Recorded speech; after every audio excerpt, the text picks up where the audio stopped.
waxaa la soo gabagabeeyay codbixinta wareega koobaad ee doorashooyinka golaha deegaanka ee gobolka Ohio iyo gobollo kale gudaha Mareykanka ah inkastoo ay jiraan kuraas la shaaciyay in lagu kala adkaaday haddana qaar ka mid ah kuraasta sida adag loogu loolamayay oo uu ka mid yahay kursiga degmada saddexaad ee gobolka Ohio ee magaalada Columbus kaasoo ay ku tartamayeen Ismaaciil Maxamed iyo Kyle Harbour waxaa weli la shaacinin natiijadii kama dambaysta ahayd laakiin waxaa jira dabaaldegyo hore u dhaca oo loo sameeyay qaran Ismaaciil Maxamed oo hogaaminaya codadka inta la shaaciyay waxaase laga yaabaa in saacado ama maalmo ay qaadato ku dhawaaqista natiijada kama dambaysta ah boqolaal ka mid ah taageerayaasha Ismaaciil Maxamed oo isugu yimid goob lagu sugayo natiijada kama dambaysta ah ayaa dabaaldegyada kadib waxaa la hadlay Ismaaciil Maxamed Munira Cabdullaahi oo ku guuleysatay kursiga degmada sagaalaad xildhibaan Dantefias oo asaga laftigiisu ku guuleystay degmada koobaad maamulaha ololaha doorashada ee Ismaaciil iyo waliba Munira waalidiinta labada tartame iyo qaar ka mid ah kooxaha ololaha doorashada Ismaaciil Maxamed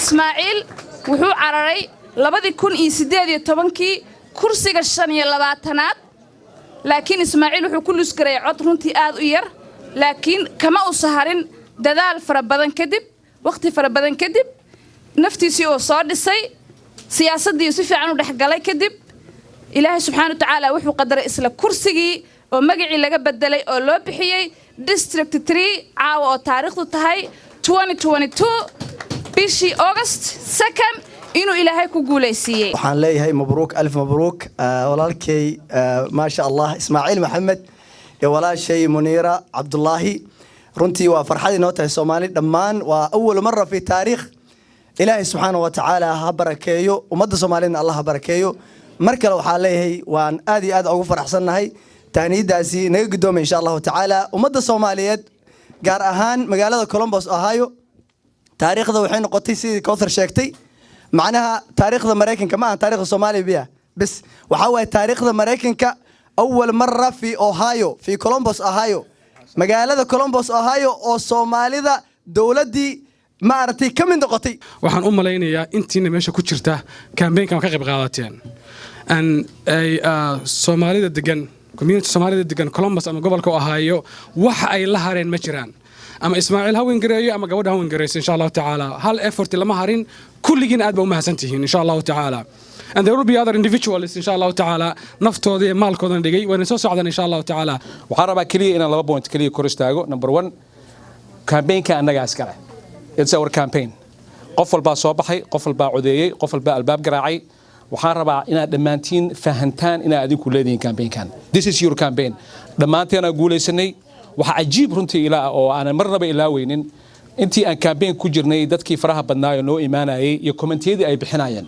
waxaan marnaba ilaaweyn islaan indhala oo u loo haayo oo soo baxday oo tiri waxaan u yimid halkan in waxa la yiraahdo aan even though aan arkaynin indhihii lagu taabanayay laakiin qalbigaan ka garanayaa bay tiri waxyaalaha la yaabo kale waxa kamid ah nin qaliin galayay oo yiri inaan dhimataa laga yaabaa therefore intaan dhiman waa inaan codkayga bixiyo waxa garan kartaa waxyaalahaas oo marka waxay wayna dhiirigelinayeen runtii anaga sababta inuu dhiirigelinayna wax kale ma aha waxa waaye waxaan anaga leenahay Soomaali leedahay Soomaali ka shaqeysay Soomaali wada leedahay Ohio has made history today Ohio waxay samaysay taariikh maanta guud ahaan Mareykanka waxa la soo eegayaa Ohio maxaa yeelay ma aanan dooran oo kaliya hal xildhibaan ee waxaan dooranay labo waxaan ku faraxsanahay kuna faanayaa ninkan dhalinyarada ah iyo Munira waxayna ii ahayd sharaf in aan labadoodaba la shaqeeyay So I am proud of this young man. I'm also proud of Munira.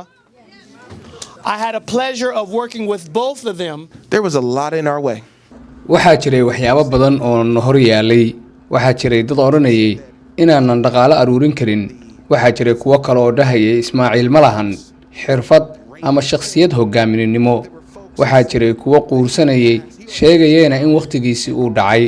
Laakiin waxaan u sheegay in Ismaaciil uu guuleysan karo iyadoo aysan jirin cid laga tagayo haddii aan dhiirin gelin karno hal qof ama laba waxaan maalgashi ku samayn karnaa in aan samayno taariikh cusub sida halkan ka muuqata taasoo ah taariikh cusub oo aan maanta samaynay It's about making sure that we leave no person behind. Okay? So I want to make sure that in Oktihin waxaan is wax iisu ku imaanaysan ahayn waxaan macaawa furnay arbaab xirnaa for 30 sano waxaan jibinay arbaab xirnaa 30 sano waxaan u dagaalamaynay wax kale ma ahayn new generation waxaan rabaa caawa inaan iin sheego kulligiin dhegeysta furtaan inaan hal mar u sacbisaan Don Davis Gerald. This campaign was easy, my hand. Also, Carlton. Where's Carlton? Many of you might be, know Carlton. Carlton used to be District 27. Today, Don Davis is 25th. I know him for over 20 years. He's not even helping us. He's navigating. He's the icon of the behind all these things happening. Okay, so I want to make sure people know that this the people we are. What we are. Say how we are black. We are black. We are minority. We are belong to here. We have made history. We have changed Ohio. We have changed Ohio's landscape, and we will continue to change it. This is just the beginning. We will continue to change it. We will continue to have our voices heard. For too long, we have not been heard. We will continue to have our voices heard. Thank you all for everyone. We continue to work. We're not going to stop here. Do not stop here. We continue. Thank you all. We're going to continue. Thank you all very much. Jazakumullahu khairan. Jazakumullahu khairan. Horta ilaahay idinka abaal mariyo dadaalkiina guushaan waxa lagu gaaray wada jirka oo wada shaqeyseen. Marka labaad waxaan idin codsanayaa ducadiina inaad dhalinyarada ugu duceysiin maaragtay Muniiro waa gaas shaqadii hadda bilaabanaysa inuu ilaahay ku fidneenin diinteeda inuu ilaahay ka fidneenin ugu duceeya taas ay ku codsanayaa waalidiinta waxaan leeyahay aad baad u mahadsantihiin ilaahay subxaanahu wa tacaala ha idinka abaal mariyo hawsha culasada aad gasheen insha allah waalidiin kale iga dambaysa ismaaciilna allah u fududeeyo عوض أدعينا كلنا إن شاء الله.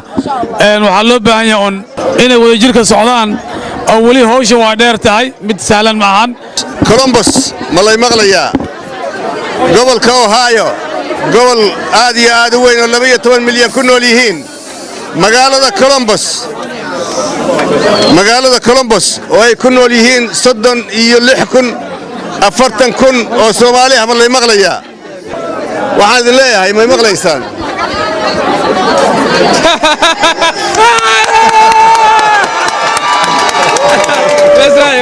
واستاهشان واد شقيستين واد دداشين ومتيستين حلكيني وقدتين هذا اللي يرى أم بحلكي سارن يهي بريدي بلاوه والو ديبي أنه هذا وقت ما هي سنه وما هاد سنتين وهيستوري وهي ما هاد إلهي بي أسقناطي وحير بان نودي من إسماعيل إساقا وحير بان ولي سقيناه وحوي منيرة وحوي وهيستوري وهي منيرة شاكتي this is all on us waxaan hal qof wuxuu sameyn kara ma ahan waxaan anaga qof kasta inuu wax isla qabto waa every single person meeshaan volunteer gareeyay ama hal maalin ha imaado ama maalin kasta taagnaado qof kasta ka mid ah Allah subhanahu wa ta'ala mahad iska leh guushaan waa guul Soomaaliyeed waa guud ahaan ummadda Soomaaliyeed leedahay gaar ahaan reer Ohio iska leh hambalyaan leeyahay Muniiro iyo Ismaaciil Soomaali baa maal gashaday Muniiro iyo Ismaaciil Soomaali baa maal gashaday waa ku kalsoonahay waa garab istaagaynaa min 8 sano noo joogayaan mid walba xafiiska uu joogo labada degmada sagaalaad iyo degmada saddexaad Soomaali baa leh reer Ohio waxaan leeyahay marka koowaad hambalyo guusha adinka iska leh Ismaaciil Muniiro waa caruurteenu weeye marka guushan annaga iska leh Soomaali reer Ohio iska leh marka ayagana waxaan leeyahay hambalyo aad baan idin salaamay dhammaan inta volunteer gareysay hambalyan idin leeyahay assalaamu calaykum walaalayaal waa farxad laba xildhibaan oo isku mara taariikhda ma dhicin waana ku faraxsannahay waxaana qayb ka ahaa dhammaantiin bulshada Soomaaliyeed marka thank you dadkii nala shaqeeyay oo qaybta ka ahaa iyo dadkii u codeeyay labada xildhibaan marka waa taariikh qorantay maanta وما سنتين السلام عليكم ورحمة الله وبركاته هلك وحنا سلام على مامad Soomaaliyeed reer Ohio caawa guulaysanay waxa u mahadcelinaa dhammaan dhalinyarada saaxiibada ee barnaamijka ka shaqeynayay waxa u mahadcelinaa dhammaan asxaabta soo baxday ee codkooda dhibatay ugu dambeyn magaalada ay ku nooshahay ugu yaraan 60,000 ka badan ayaa caawa guulaysatay waxaan awood ilaahay iskale mahadda kooda ilaahay dhammaan qof kasta soo baxay waa mahadsan yahay tiimkayga Muniiro iyo Ismaaciil baa wamaasatay mid ku dheeraanayo runtii caawa waxaanu iskugu nimid halka kan xafladda tan oo waxa way ku guuleysteen laba qof oo dhalinyaro ah oo Soomaaliyeed oo runtii waxa way muddo badan soo socotay dhalinyaradaas waxa ka mid ah Ismaaciil Maxamed iyo Muniira Cabdullaahi marka waxa way halka kan xafladdan quruxda badan waxa la isugu yimid in maartay loo salabad gareeyo runtiina waa taariikhda markii ugu horeysay oo degmada Ohio ama gobolka Ohio degmada Columbus ka wada gobolka Ohio ay Soomaali xilkan ku guuleysatay marka waxay noqon doontaa wax waxtar u leh bulshadeena iyo dhalinyaradeenna iyo heegsiga soo socda waxaan kaloo halkan uga faa'iideysanayaa in dadka Soomaaliyeed arrintan ay si dhab ah uga faa'iideystaan waxa weeyo dadkii kale oo inoo sharaxmi doona ama kuraasatan soo raadin doonana aan si dhab ah waxa way u garab istaagno